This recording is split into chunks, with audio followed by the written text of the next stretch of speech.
肉粽節，但是中華鹿港人無食粽，因食叫做煎茶哦，蚵底的茶，米粉落去煎的意思。這個意思咧，就是女惡補天啊，祈求風調雨順，萬人人的習俗，所以變做鹿港啊，在地對細漢食到大漢527個美食。這個宮廟的現場的免費送，予大家遊客來食。另外，還有宮廟準備上大鼎的麻薏湯哦，用安尼來配看賣啊，同款古早味，嘛是予民眾食免驚的啦。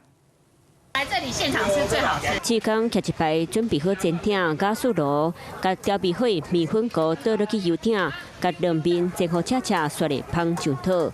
當年便到527，中華鹿港家家戶戶食的唔是肉粽，是這項點心叫煎茶。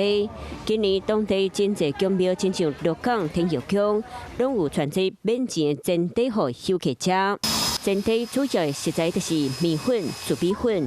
想要食鹹的，除了當三鹽花蝦，買當啃韭菜豆菜，愛食甜的就加糖。端午節我們每年都會來排隊吃煎燉，那人第一次，好吃啊！過去527食煎茶傳統，代表女兒補天，祈求風調雨順，演變做鹿港的特色。外地人食一個心燒，在地人食是風俗，夠歡迎良美。